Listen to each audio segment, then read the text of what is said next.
Welcome to Are You Killing It, the podcast powered by Peak Performance Partners, where our mission is to help your business achieve success faster. I'm your host, Dr. John Ronaldo, and each week our team of business experts here around the table bring you the tools, insights, and strategies you need to kill it in your business. No fluff, just real talk to fuel your growth. So let's dive in. Gentlemen, how are you today? We're good. Hey. Sassy. You say sassy? You did. When I called you guys experts there in the intro, I think you guys got a little bit of a big head going there. So maybe I need to tone down the intro here a little bit. I am joined here, as always, with the founders and owners of Peak Performance Partners, 3 Peak for short. I got Patrick Stewart across from me, who just did a phone thing. Okay, and Ricky Navarre. Call me, I'll call you. Ricky's here, and Kevin Hernandez is here. Welcome, guys. Life is good? Life is great. Oh, God is good. So glad. Let's go. And I'm excited to be here with you guys, always recording some new content for our folks who are listening and watching for 3 Peak stuff. And so today we're going to talk about goals. Fun times. Goals that stick. How to create targets you actually hit. All right. So some of us who may be high eyes don't like the goals piece of this, myself included, because we get held accountable to some of these things. Yeah. But yet we know in business the reality is we need to have very clear plans. We need to have very clear goals of what we're trying to achieve so that we can grow our business and continue to serve more people. Ultimately, that's what we're about. So, okay, so all of you guys are out in the field. You're talking with different businesses of different sizes, small business, medium businesses, big businesses, nonprofits. Why do you think, and any of you can start, why do you think so many people struggle with goals? Patrick? I think it's probably they probably don't know where to really start, or they have 5 dozen goals, so they just have too many, and so then you get overwhelmed, and then you move around. I didn't play with him like that. You never touch a man's mic.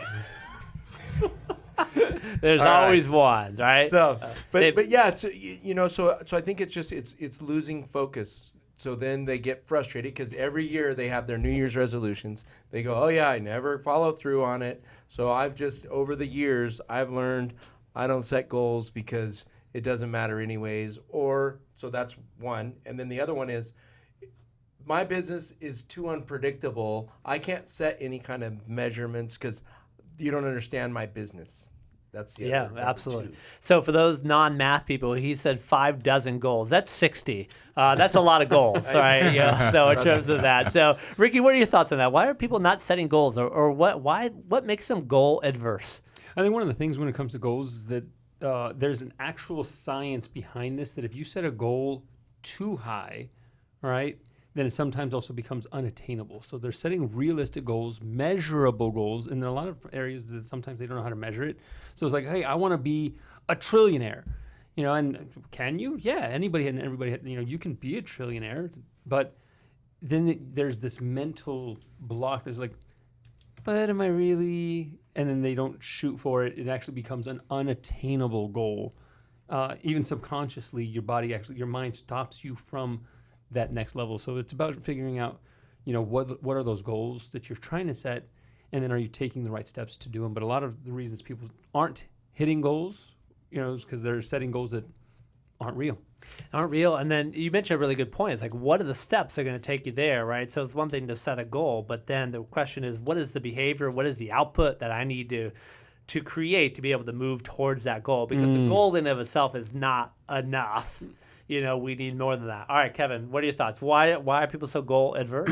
I know why I don't like goals. Why? Why do you not like goals? Because when you don't achieve them, it sucks? No, because again, I don't want to be, I guess I don't want to be measured. I think when I look at a goal, I go, I can break that. I can beat that goal, right? And even if I used to set high goals and never could meet them because I didn't know how to set an achievable goal. I think that is really at the heart of the question. How do you set an achievable goal? I never knew how to set one. I just knew that every time I went out to do something, I went all out, right? Without having any key performance metrics to help me to to obtain my goal. But yet you still achieved it, and part of that is just your ganas, right? Your desire to just do it. That's a little bit in your personality. Yes. So sometimes vague goals or unattainable goals work for certain personality types, but maybe not others. I would add that I find the people that I coach and consult, especially in nonprofit land and also ministry land too, sometimes is people don't want to be held accountable, right? Yeah. People are like, I don't think I can achieve those goals, and so there's a fear of what are the repercussions if I Yeah, don't achieve those absolutely. goals? Am I going to get fired? Am I going to lose budget? Am I going to lose staff? That type of thing. And so if you don't have goals, you got nothing to be measured on. So when your performance evaluation comes around, people are like, you're doing hunky-dory because we have no numbers to back up anything, right? Yeah, and I think also you can lose steam because most people will overestimate what they can do in a small period of time. So they'll have a 90-day Yeah, that's a goal, good point. and they overestimate it. So then all of a sudden they get frustrated. But then to that same point, on the other side of the coin is they underestimate what they can do over a long period of time. So I think that's where the mental shift in that, and I think it's we got to all understand when you give yourself those little wins, what that does from an emotional point and biologically for you, right? What kind of endorphins is it releasing so that you can all right, yeah, I want more of that. I want to feed that some more. So I think, that's another part of that. And we'll kind of get into those tricks and some maybe samples of how people can set the right goals and achieve goals beyond what they really can imagine they can do. So let's dive into that. What makes a good goal a good goal? Like what makes it good versus a bad goal? Yeah, so there's the Smart. acronym, right? Yeah, the SMART goals, right? The question I asked is smart? Yeah, Or you're very smart. the goal, Very smart. the goal Yeah. needs to be okay. Yeah. Thank But you it's- guys for affirming me. I love it. Yeah, the S is specific. Like, what is that? So if I say I'll use money, I want to save $10,000. So that's specific, right? It's measurable. So it's specific, measurable. 10,000. I can look at what's in my bank account now. I want to increase that by $10,000. So that's a measurable way. Attainable is the A. Realistic is the R, and then a timeline. So putting yourself, and that's where the commitment comes in. So if I go, okay, if I want to create a SMART goal with that $10,000, I got to be specific, right? So it's $10,000. Measurable, what's in my bank account now, what that going to grow to. Attainable. So now I got to go okay, how are you really going to save $10,000? So then I'm going to give myself a realistic timeline, right? And I'm going to say, okay, I'm going to do that over a year's time. So instead of going, hey, I'm going to do that in a week, now I got to go hit the machine so I can hope to win. Or rob a bank. We're in Nothing a Vegas. 5-teamer can't fix, as I like to say here. 5-teamer can't fix. Well, Ricky, you were talking earlier about kind of the action steps, right? So I want to be a trillionaire was the example you used, but going back to the, I want to save $10,000.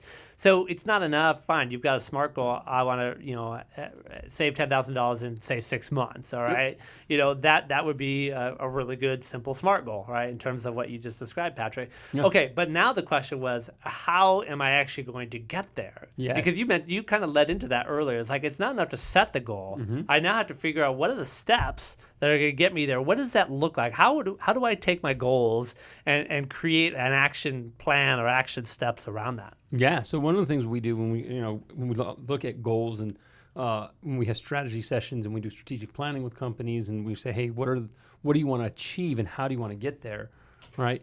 We look at what are the critical success factors, right? What is going to help you be successful in that? And then also what is the dominant critical success factor? And then creating these action items of then if you're going to go there, after you figure out what you should be doing, what are you going to do in the next 30, 60, and 90 days? So you have these little micro goals. Like here's the activity. And then it comes down to just like anything else, discipline. You create the roadmap, you reverse engineer it. You say, okay, great. If I want to save $10,000, right? You look at however much money you have and say, okay, based on 10,000, right? If I want to do it in 6 months, well, how much is that per month? You break 10,000 divided by 6, it's how much? And then you say, okay, how much per week, or is that how much per paycheck, or however the case is, or how many new sales, how much more revenue do I need to make in order to go above and beyond? So if I wanted 10,000 more that I don't currently have, then you can reverse engineer and say, all right, I need X amount in sales. And of those sales, this portion will be what I'm going to save. There's different ways and strategies to achieve it, But then you can just say, this is what I'm going to do to go get it. And that's the area. Then it comes back to, I said the word, you got to be disciplined. Right. A plan without action is a wish, right? You're just hoping. I hope I have $10,000 by the time I'm done in 6 months, right? And that's where most people miss it with goals. They hope to achieve that, but they don't put any strategy and goals. You got to have that strategic plan. How am I going to achieve this goal?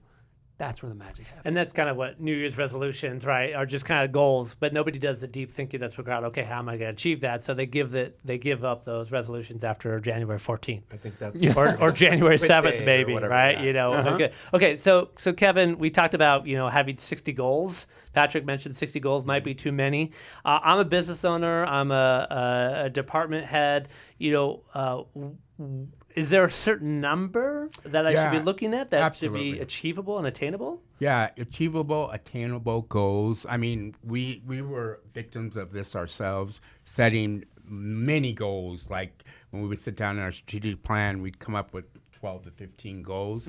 Realistically, most organizations, if they have 3 to 5 goals that they strategically have set in motion, that's more achievable. So, Patrick, I'm a department head. Yep. My organization has set 3 to 5 goals. Yeah. So how do I go about, I've got my little team. We're trying to help the organization fulfill those goals. How do I, as a manager of a small team, how do I create goals that are going to match kind of the organizational plan? What does that look like? And whose help do I need? And do I just do it on my own? Tell me what that's like. Yeah, I would say this is, again, you've got to decide when you're setting that goal is what's the vision of your department, right? Where do you want to take your organization? So it really starts with that, going, all right, and to that, like when we're meeting a business owner, we got to say, hey, build the empire. What's the empire look like? Let's not settle for the house on the hill. No, we want the castle with the whole empire around it, right? So now what happens? Whoa. I got a little excited there, the empire. But the thing is once we've set that goal or the vision of, hey, this is where I want to end up. Now what happens is I've got to go, okay, now how am I going to get there? And that's where the goal setup session is going to become, right? So obviously, if you bring in somebody from an outside to help you boil that down, because a lot of times you're too close to the company or the organization. In fact, we've done that ourselves where we brought in an outside company to come in and help us with our annual goal setting, annual strategic planning, because then you're able to get that outside perspective and somebody's able to go, okay, wait. You guys are heading where you want to go. That's not really what you guys are describing. So we either need to change where you want to go, or you guys got to change what you're describing. And so that's, so using a company. But if you're going to do it yourself, again, I think it's just saying, all right, starting with the end in mind and then being able to go, all right, what needs to happen in order for me to get to that point? If we use that $10,000 as an example, right, then we want to make sure that we go, okay, now what do I need? Now I need a goal, right? A 30-day goal. Okay, so if I just say, all right, I want $3,300, I want to just divide that by a third. Yep. Now I go, okay, what do I need to achieve to get that? I need to either earn more or spend less. Right? Those are the Reverse two things. engineering it. Yeah. So then it's kind of both sides of the thing saying, hey, I got to add some things, but I also got to take away some things. But then it's setting up, how am I going to measure that to what Ricky was saying? Now I broke that down into a daily. Okay, now I'm going to keep a chart on, hey, daily, am I saving or making that additional money so that I can achieve that goal? And I think it goes back to activities and KPIs, right? Because again, at the meat of it, it's what KPIs do you have set up that are going to create that activity to get you to your goal. Yeah, and for those who don't know what KPIs are, these are key performance indicators. These are the indicators that are going to be your measurements and that you're going to help track your performance. So we have some, small business owners who are listening and watching this podcast episode, and there's a lot of folks that come in. It's like I'm so busy with the day-to-day operation. It's a thing we often talk about at Three Peak, right? So busy with the day-to-day operation that I can't spend time to think about the business and figure out what to do with this. And so, other than say, hey, I'd love to sell more widgets, Ricky, what are some goals that you think, and you don't have to be specific, but what are some goals that you think any business owner should be thinking about in terms of what they're trying to accomplish as a business? Because one thing, you want to sell more widgets, great, but what else should we be considering if I'm a small business owner listening to this right now? I'd say a couple of things that you look at. One would be a financial goal. Now, financial goal, where most people miss it, is thank you. Where most people miss it is they look at an overall dollar amount. Like, I want 10 million, right? Or I want 100,000 or a million, whatever the case is. The problem is then they don't realize it's a game of percentages. You want to figure out what is the percentage of profit that I want my company to be at, so that you can set that, because that's what the big boys do, right? It's a game of percentages and figuring out what's the most profitable, what versus not. Because you can have $1 million company, but it costs you $1 million and $1 to run it. Right, and you're not tracking the percentage of profit. So I would set a profit percentage goal. The other big thing I would say is start, honestly, maybe I should have started here. Start with a vision, like what Patrick said. What is that direction? Because every goal you have and every move you make strategically will either take you closer to that or further away. And as long as you have a very clear vision, then everybody on your team. So then I would look at the financial goals. Then I'd also look at my people goals. What are the goals for developing the people that will help me move the company so that I'm not the one who's doing it? Because if you want to go sell more widgets, you go sell more widgets. But at the end of the day, if you don't have somebody else to do that with you and develop your second and third level leaders, that's goals. What are you having to do, and how are you measuring their performance and putting them in places where you can eventually replace yourself and then create that succession plan? So that's a leadership goal, right? Look about your company culture goals. What do we want to do as a company culture? And what do we want to do for retreats? And do we want to have 401ks? And do we want to have certain programs put in place? These are all different little elements that you can put together. Then you got, again, sales goals and how many phone calls do we need to make and how many presentations do we have to have that'll track to our overall success.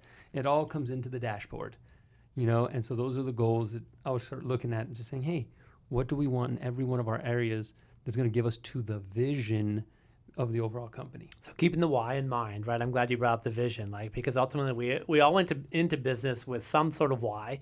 So that needs to continue to drive us in terms of making that work. But then a question now, how do we create metrics around that why, right? Those are the goals. So in some ways, we're talking about strategic planning, strategic plans, things along that for organizations. I think there was a time that organizations back in the day, maybe before I was born, who created long-term plans that were maybe 10 years or more in advance. And then I think as time has gone on, that timeline has shortened, just because the landscape seems to change so much more quicker than it has before. Kevin, what are your thoughts in terms of how far out we should be planning in terms of our goals, knowing that the landscape changes, and how open should we be to being flexible with those goals and those timelines? Yeah, that's a great question. I think short term, one year, and then long term, 3 to 5 years for your goals. Again, to your point, things change in organizations. You have turnover. You've got market changes. You've got a lot of factors that factor into how your strategic plan or how your goals are going to be met. Because again, you've got to be flexible. You got to be able to pivot, right, to meet those changes. Yeah, I'm going to jump in and add to it. I think back to, depending on what your goals are, will determine how far out you need to look. Because if you're trying to figure, if you want to sell your company, do you want to hand it down to the next generation? If you want to hand it down to the next generation, are you preparing them to take it over? Are you going to give it to your employees? So there's a lot of different things and factors figuring out. And then what are you going to do after you sell? And what does it have to look like? So if you have a certain lifestyle that you want to maintain or you're trying to achieve as part of your retirement and succession plan, that's going to be part of the goal. And you might say, hey, a lot of people look at, and I would kind of push backwards. It's like, well, because of how fast the landscape, how everything's changing. Yeah. But at the same time, if you're listening to this podcast right now and you're a young entrepreneur in your 20s and 30s, or even 40s, right? you got a long time and thinking, hey, what am I going to do with my business? And I sell it when I'm in my 40s or 50s. You're like, and now I'm bored, right? Versus saying, hey, yeah, I want to build something that I love, I enjoy, I can, pass on, or I can really build that I own the company and then I can enjoy that asset, right? And enjoy that for the next 20 or 30 years. Yeah, that's a different program saying I want to build that company for my enjoyment for the next 30 years, and then I want to sell it, right? I just want to hold on to the fact that he just called me young because he said young entrepreneurs in their 40s. So I'm feeling very good about myself. Thank you very much. I appreciate that. He's just calling himself young. Yes. We talk about short-term goals, long-term goals, right? And the landscape is changing. And I'll just throw out two examples where certainly kind of in this post-COVID world, we know the economic landscape continues to shift, right? There are winners, there are losers as always, and people I think are feeling that now. We're recording this in September 2025, right? People are feeling that, but also technology. I mean, we know that AI, for instance, as an example, has just come on like a storm, in the past year in so many ways, and that's causing people to say, okay, I created these goals 3 years ago, but this technology is causing me to shift, right? That's some of the shifting. The goals may still be there, but how we go about maybe achieving those goals changes when the economic landscape changes or when the technology changes or whatnot. Is that kind of what we mean by kind of being flexible to the realities of the landscape that's out there? Or am I missing something? I think sometimes what will happen is you might start a new division of the company that all of a sudden when you first started and set your vision and your goals, you didn't realize you were going to be doing that. So I think that's something that can shift. Definitely, the market shifts all the time. I had a boss that would say he's like, the client's always moving. So if you're not moving, pretty soon they're going to be out of reach, right? And I think so you got to always be, hey, where is the client? Where are they going? And so that I can stay in pace with them. So let's say I'm a department head, and we're in a small company of 10 people, and I'm running whatever department. As far as I know, the organization does not have a strategic plan, does not have any 3 to 5 years. Yeah. What do I do as a manager, as a director, for my team to achieve goals that I don't know if align to where the corporation wants to be, because I don't know what the goals are? Like, how do I handle that? Yeah, again, I would just go ahead and find a new any takers? Any takers? You threw me for a loss, right, for that one. You know what? Yeah, no, you can always set up again. You just got to look at it and say, okay, what am I want? What do I want to build at the end of the year? When I look on December 31st, when I stand back and I look at this year, what did I want to have had accomplished? What do I want my team to look like? What development am I doing with the team? What technology am I putting in? How am I making them more efficient? Because what will happen is if you're creating better efficiencies, you're creating better engagement with your team, the company's going to be more profitable and you're more apt to move up in the company. And if you don't move up in the company, you're just learning, you're gaining so much, I would call it muscle memory. You're gaining all the knowledge that when you go to your next opportunity, you're taking that with you. Mm. And I would say that as easy, maybe right on the nose, if you don't know, ask, right? Because I guarantee you 9 times out of 10, if not 10 out of 10, the owners have some kind of goal, some kind of vision. It just might not have been articulated in an example of a smaller company, you're a director and department head of, a small company of 10, or even if you're part of a company of 100 or 1,000, right? If you don't know, sometimes there's great organizations out there and the leadership team hasn't articulated that well enough. Their company culture, their vision statement, their mission statement is not as prevalent as they believe it is. And there's a lot of owners who think like, oh yeah, everybody knows. We've gone in and done analysis on the companies and found out that on huge companies, they're doing 1,000 plus, 2,000, 5,000 employees. Yeah, so how well is the vision mission? You tell the owners, oh my God, everybody's on the same page and we know everything. Everybody's got everything. We're just clear and clean across the board. And you go ask somebody like, I have no idea. Right, just one of the team members. And so when you have, if you're a department head, go ask, and find out. And if not, then again, you're hired to move the needle. So what are your goals? And set that. Be the leader of that department because you're there for a reason. So figure out what that looks like and then set those, what we call kind of like mini games, but set goals for your team to hit. Give them a target because if you are lost and you're wondering, well, I don't know what goal to hit, right? Then you can't just put it on, well, they didn't give me a goal, so I don't have a goal for you. And then it just, somebody, anybody, nobody kind of story versus saying, hey, take on that leadership responsibility. If you're a director, if you're a manager, if you're the owner, hey, make sure it's clear, make sure it's articulated. Say, hey, how do we do this together? And then get their buy-in, because you can tell somebody all day long, here's what we're doing and here's where we're going. But if they're not bought in, if they're not on the same page with you and they don't see that, want to be part of that goal, then it's going to be a whole lot harder to achieve when it's no longer just your goal. Communication, right? Communication is the key. How do we communicate, these goals to our team, right? All the way down, all staff meetings, one-on-ones, through performance evaluation processes. Those are all tools that we have. You said the to right help with word, that. tools, because I think a lot of times when a company is not meeting their goals, they haven't put the right tools in place. And I think for me, I know, one-on-ones, a weekly one-on-one with your direct report is a great opportunity to be able to be talking about these goals and reiterating. Certainly if you got a staff meeting, weekly, monthly staff meeting, constantly the agenda should be going back to these things as well when they are well articulated. But if they haven't been well articulated, well, we got a problem. So I'm going to throw a goal out there for you right now. If you aren't having one-on-ones with your direct reports, here's a goal. Start having one-on-ones with your direct reports. Yeah. At least quarterly. At least quarterly, sitting down and having some time where you can articulate, hey, what are they doing great and where do they need improvement?